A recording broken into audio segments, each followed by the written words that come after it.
Park Synagogue.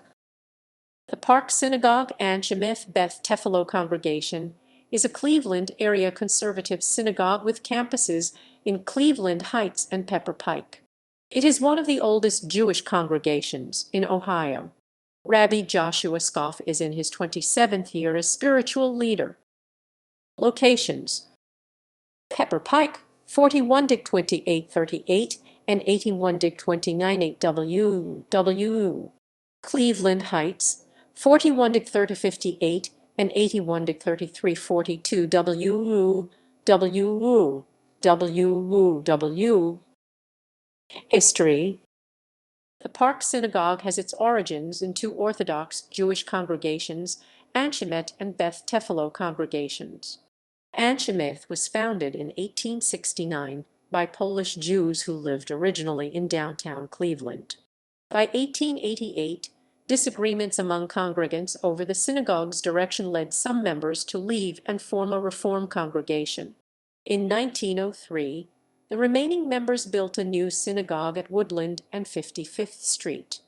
Yet by 1917, Cleveland's Jews began relocating eastward, which led Anshe's leadership to merge with Beth Tefilo, and under the leadership of Rabbi Samuel Benjamin, the combined congregation bought land at the southeast corner of East 105th Street and Drexel Avenue for the new Cleveland Jewish Center, which began construction. Until its shift in affiliation from Orthodox to conservative Judaism in the mid-1920s, Anshe was the largest Orthodox Jewish congregation in Cleveland.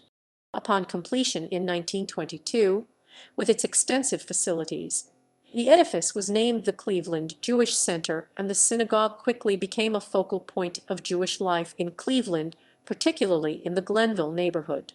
In addition to a synagogue, the center had a ballroom, a recreation center, and an indoor swimming pool. At this time, under the leadership of Rabbi Solomon Goldman, the congregation transitioned from Orthodox to conservative. The change of orientation proved highly controversial for many members. Among the changes, women and men were allowed to sit together, and the selling of aliyot was forbidden. Threats were made against the rabbi. Legal action was mounted, which was appealed all the way to the Ohio Supreme Court, that refused to hear the case.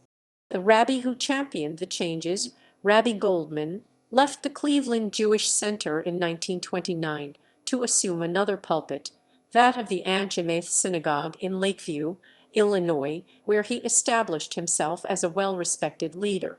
To replace Rabbi Goldman, the congregation called upon a gentle and scholarly man as their spiritual leader to heal the divisions. Rabbi Harry S. Dawidowitz led the Jewish Center for 5 years until he decided to move his family to Palestine in 1934. Rabbi Solomon Goldman had taken a young boy, Armand Cohen, under his wing when he came to the congregation in 1922. Cohen had lost both parents to the influenza pandemic in 1918 in Canton, Ohio. He came to live with his grandparents in Cleveland, and the Jewish Center became his second home. When Armand graduated from Glenville High School with no certain direction, and after winning an oratory contest, Goldman made arrangements for Armand to attend New York University and the Jewish Theological Seminary of America to become a rabbi. Goldman would pay for the first year and procured promises of loans from the sisterhood of the congregation to cover the rest. In 1934, Rabbi Armand Cohen was ordained at the Jewish Theological Seminary, and at age 25 was named Rabbi of the Cleveland Jewish Center, later known as the Park Synagogue, a position he would hold until 1986, when he became Distinguished Service Rabbi. He remained with the congregation and functioned as a rabbi until his death in 2007, just after his wife. With the synagogue burdened by debt, together with lay leaders, Cohen raised funds to alleviate the financial crisis. Then, less than a decade later, with Cleveland Jewry continuing to move eastward, Cohen and the synagogue's leadership recognized, though reluctantly, the need to set the stage for a new facility further east. Thus, the congregation purchased in Cleveland Heights the property of the defunct Park School. The following summer, in 1943, a daycare and nursery school began functioning there, and an adjacent lot of 21 acres was purchased from John D. Rockefeller, thus forming a magnificent property with a creek and ravine running through it. In the late 1940s, a fire broke out, destroying at least one former Park school building which had served as the synagogue's library, and also destroyed Torah scrolls. Erich Mendelssohn was hired to design the new synagogue. With the main building completed in 1950, the school in 1953, Park Synagogue is considered a significant example of modern synagogue design. One writer commented that its adventurous use of space is masterly. There are surprises round every corner and unexpected vistas at every turn. During this same period, Rabbi Cohen led in the establishing of the Park Hebrew School, Park Day Camp, and the Lillian Ratner Montessori School. Into the 1970s, Park Synagogue was among the largest conservative Jewish congregations in the United States. However, in the late 1960s, land was donated in Pepper Pike for a new educational facility under the concept that members who had lived far out would be appeased with the school and perhaps day camp location, enabling overall membership to remain strong such that the Cleveland Heights architectural masterpiece could be maintained in. At about the same time, a large addition, with a bridge over the ravine, was built in Cleveland Heights, adding a second auditorium, banquet hall, and smaller rooms designed by local architects. Then, in 1986, a plan was devised for Park to merge with the otherwise folding Temple Beerith Emeth across Brainerd Circle from the vacant land Park had already acquired. This facility, the first Park Synagogue East, which after a while starting housing some daily adult activities, went for about 20 years. However, it was decided still another facility was warranted, and in 2005 Park Synagogue completed the new Park East facility on the property across Brainerd Circle that had been donated in the 1960s. The architect was Centerbrook Architects and Planners, and the first Park East was taken over by Ratner Montessori. Modern Park Synagogue, 1990–2000.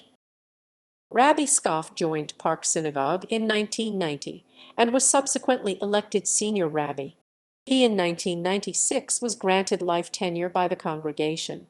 He created interactive services, empowered congregants, and made Judaism accessible to young and old. He emphasized inclusivity and personalized Judaism to his congregants. Rabbi Skoff refashioned Friday evening worship into a music-filled, fast-paced participatory service and introduced questions and answers into Saturday morning worship, along with topical dialogues and congregational shared learning. He introduced and encouraged different programming for congregants who come from conservative, but also Reform and Orthodox backgrounds. Rabbi Skoff increased membership and nearly doubled the school population. Adult education programming and outreach were emphasized.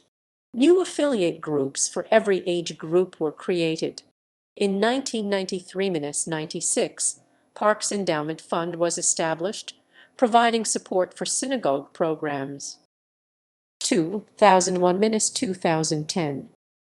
Park Synagogue was one of the first conservative synagogues to build a mikvah ritual immersion pool of water used to mark life transitions, conversion to Judaism, marriage, overcoming serious illness, the monthly transition of the menstrual cycle. Building its own mikvah was necessary after the newly opened Orthodox mikveh was closed for ceremonies performed by non-Orthodox rabbis. In 2005, funding for the new Park Synagogue East building was secured, and for the first time, daily services, all administrative offices, Friday evening services, and the Park Day Camp became located in the East building. Sabbath day and evening services are now entirely held at the Park East location, including major Jewish holidays like Passover, Shavuot, and Sukkot, as well as periods of weeks at various other times of the year. Park Synagogue is one of the largest conservative congregations in the United States. The United Synagogue has conferred upon Park 11 Solomon Schechter Synagogue of Excellence Awards. The United Synagogue has also conferred excellence awards for worship and ceremonies, library computerization, strategic planning, access and concern for the disabled, programs and celebrations, and fundraising. The award for worship and ceremonies reflects dialogue and discussion within the services themselves, klezmer and traditional music, and congregational involvement as prayer leaders. Approximately 1,800 families call Park Synagogue home. In 2005, Rabbi Skoff received the honor of lighting a Hanukkah menorah with the first family in the White House.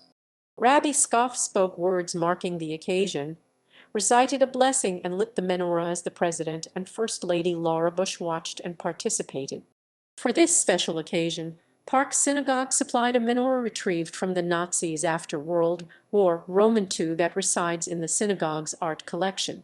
In April 2008, the Park Synagogue East facility hosted an episode of the Food Network's Dinner Impossible series in which the celebrity chef Michael Symon prepared a kosher Passover Seder kosher meal for 100 people in 6 hours. The episode aired in August 2008 and included Rabbi Skoff and caterer Marlene Leitzen, who ensured the kashrut of Michael Symon's Seder.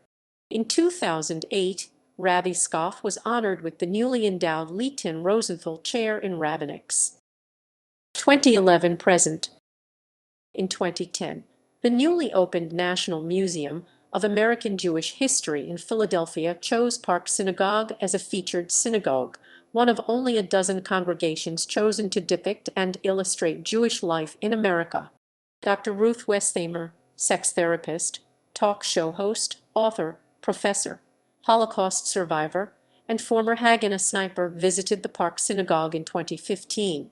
Rabbi Skoff interviewed Dr. Ruth in an unrehearsed synagogue program entitled The Rabbi and Dr. Ruth. The provocative and informative discussion dealt with Jewish attitudes towards sexuality, intimacy, and communication in relationships, as well as Dr. Ruth's experience as a Holocaust orphan. In 2016, Rabbi Skoff was named one of America's most inspiring rabbis by Forward magazine. Park Synagogue continues with preschool and youth associations such as Kadamah and United Synagogue Youth and Park's Hebrew School. Park's adult education includes Bible, Talmud, and Hebrew studies, as well as adult B'nai Mitzvah preparation and outreach to intermarried couples. The synagogue's brotherhood/men's club and sisterhood interface with the community. Programming includes community speakers and pre-high holiday institutes with key figures such as former Cleveland Mayor Jane Campbell, Ohio Education Chancellor Eric Fingerhut, U.S. Senator Sherrod Brown, Governor Ted Strickland, and U.S. Representative Marcia Fudge.